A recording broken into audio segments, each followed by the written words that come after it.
وہ صرف اتنا کہہ کر خاموش ہو گیا، خالد مجھے ان کے حسرتناک انجام کا بہت دکھ ہے، کاش میں تمہارے حصے کا بوجھ اٹھا سکتا۔ علی بھاگتا ہوا واپس آیا اور کہنے لگا، وہ آ رہی ہیں۔ زبیر کی نگاہیں نادانستہ باہر کے دروازے پر مرکوز ہو کر رہ گئیں۔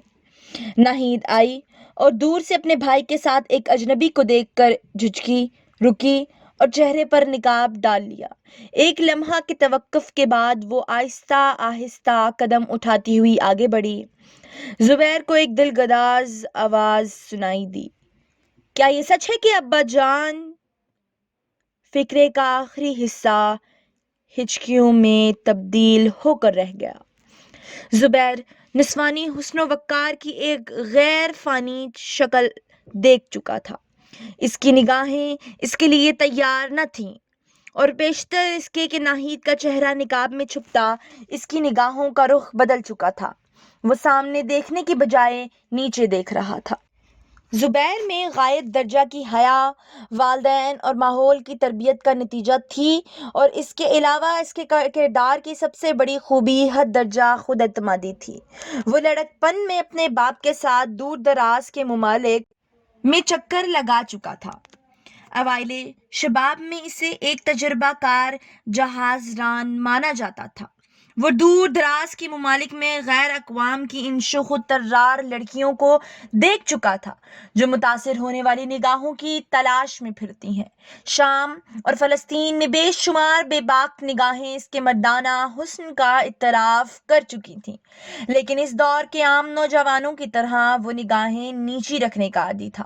زبیر جہاز پر سفر کے دوران دلیپ سنگھ سے ہر عرب بچے کے متعلق سوال پوچھ کر اپنے ذہن میں ان کی خیالی تصویر بنا چکا تھا۔ دلیپ سنگھ سے ابو الحسن اور اس کے بچوں کے متعلق جو کچھ وہ سن چکا تھا، اس سے اس کا انداز یہ تھا کہ ابو الحسن کے بچہ شکل و شباہت اور عادات و اعتبار میں باقی تمام بچوں سے مختلف ہوں گے۔ یہ اس کی دلچسپی کی پہلی وجہ تھی۔ پھر خالد کی زبانی جو کچھ اس نے سنا، اس کی دلچسپی میں اضافہ بھی ہو گیا، اور اس کے بعد جب علی ناہید کو بلانے کے لیے گیا تو سابقہ دلچسپی کے ساتھ ایک ہلکی سی خلش کا بھی اضافہ ہو گیا۔ لیکن اس کی دلچسپی کی سب سے بڑی وجہ یہ تھی کہ وہ اس کی قوم کی ایک ستم رسیدہ لڑکی تھی۔ ناہید نے پھر کہا، مجھے جواب دیجیے، کیا یہ سچ ہے؟ آپ مجھ سے کیا چھپانا چاہتے ہیں؟ میں سن چکی ہوں۔ خالد نے اٹھ کر آگے بڑھتے ہوئے جواب دیا، ناہید، تقدیر کے سامنے کسی کا بس نہیں چلتا۔ زبیر نے اسے تسلی دینے کی کوشش کرتے ہوئے کہا، مجھے افسوس ہے کہ میں آپ کے پاس کوئی خوشی کی خبر نہیں لا سکا۔ ناہید کوئی اور بات کیے بغیر مکان کی طرف چل دی اور چند قدم آہستہ آہستہ اٹھانے کے بعد بھاگ کر ایک کمرے میں داخل ہو گئی۔ خالد ایک لمحہ کے لیے تذبذب کی حالت میں کھڑا رہا، لیکن بالآخر زبیر کی طرف دیکھ کر بولا، میں ابھی آتا ہوں۔ خالد بھاگ کر ناہید کے کمرے میں داخل ہوا۔ ناہید بستر پر منہ کے بل پڑی ہچکیاں بھر رہی تھی۔ خالد نے پیار سے اس کا بازو پکڑ کر سر پر ہاتھ پھیرتے ہوئے کہا، ناہید، صبر سے کام لو۔ علی زبیر کے پاس تھوڑی دیر بے حس و حرکت کھڑا رہا، پھر آہستہ آہستہ قدم اٹھاتا ہوا کمرے کے دروازے تک پہنچا۔ ناہید کی آہیں سن کر اسے زمین کی ہر شے اداس اور غمگین نظر آ رہی تھی۔ وہ سہمتا اور جھجکتا ہوا کمرے میں داخل ہوا اور ڈرتے ڈرتے خالد کے بازو کو چھو کر بولا، آپا، ناہید کیوں رو رہی ہیں؟ خالد نے اس کی ڈبڈبائی ہوئی آنکھیں دیکھ کر پیار سے اس کے کندھے پر ہاتھ رکھتے ہوئے کہا، علی، ابا جان واپس نہیں آئیں گے۔ کمسن بچے کے منہ سے ایک جگر دوز چیخ نکلی۔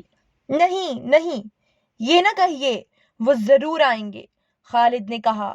یہ دلیپ سنگھ کے ساتھ آئے ہیں، ان کا جہاز شاید غرق ہو چکا ہے۔ علی کی آنکھوں سے آنسوؤں کے چشمے پھوٹ نکلے اور وہ ہونٹ بھینچ بھینچ کر چیخوں کو ضبط کرتا ہوا باہر نکل گیا۔ وہ دل کا بوجھ ہلکا کرنے کے لیے کسی ایسی جگہ جانا چاہتا تھا جہاں اس کی آواز سننے والا کوئی نہ ہو، لیکن باہر نکلتے ہی اس نے پڑوس کے بہت سے لوگ اپنے گرد جمع کر لیے۔ تھوڑی دیر میں اربوں کے تمام بچے، عورتیں اور مرد خالد کے مکان کے صحن میں جمع ہو گئے۔ لوگوں کا شور و غل سن کر خالد باہر نکلا اور بیک وقت کئی زبانیں اس سے مختلف سوالات پوچھنے لگیں۔ طلحہ نے آگے بڑھ کر سب کو خاموش کیا اور خالد سے پوچھا، کیا جہاز کے غرق ہونے کی خبر درست ہے؟ خالد نے اس بات میں سر ہلایا۔ اس نے زبیر کی طرف دیکھا اور پوچھا، کیا یہ خبر آپ لائے ہیں؟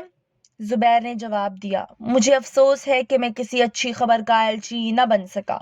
طلحہ نے پوچھا، جہاز کیسے غرق ہوا؟ زبیر نے جواب دیا، ہم یہ معلوم نہ کر سکے۔ زبیر نے بیواؤں اور یتیموں کو فرداً فرداً تسلی دینے کے بعد عرب واپس جانے کے متعلق ان کے ارادے دریافت کی۔ یتیم بچوں اور بیواؤں نے یک زبان ہو کر واپس جانے کی خواہش ظاہر کی۔ زبیر دیر تک ان کے ساتھ باتیں کرتا رہا۔ بالآخر نماز عصر کی اذان سن کر اس نے لوگوں کے ہمراہ مسجد کا رخ کیا۔ طلحہ کے اصرار پر زبیر نے امام کے فرائض انجام دیے۔ جب وہ مسجد سے نکلا تو دروازے پر راجکمار اور دلیپ سنگھ کھڑے تھے۔ خالد کو دیکھ کر راجکمار کی سیاہ اور چمکدار آنکھیں پرنم ہو گئیں اور اس نے آگے بڑھ کر خالد کو گلے لگا لیا۔ دلیپ سنگھ نے زبیر سے کہا، مہاراج نے آپ کو یاد کیا ہے، خالد تم بھی چلو۔ زبیر نے کہا، میں ابھی ان سے مل کر آیا ہوں۔ کوئی خاص بات تو نہیں؟ مہاراج کے دل پر ابو الحسن کی موت کی خبر نے گہرا اثر کیا تھا، اس وقت وہ آپ سے زیادہ دیر باتیں نہ کر سکے۔ زبیر نے کہا، معلوم ہوتا ہے کہ راجکمار کو بھی ان کے ساتھ گہری محبت تھی، ان کے آنسو ابھی تک خشک نہیں ہوئے۔ دلیپ سنگھ نے کہا، ہاں، راجکمار کو بہت صدمہ ہوا ہے، وہ انہیں بہت پیار کرتے تھے۔ تو لیجیے قارئین، آپ کا اور ہمارا آج کا سفر یہیں پر اختتام پذیر ہوتا ہے۔ کہانی کے ساتھ جڑے رہنے کے لیے ہمارے چینل کو لائک کیجیے، سبسکرائب کیجیے اور شیئر کرنا مت بھولیے۔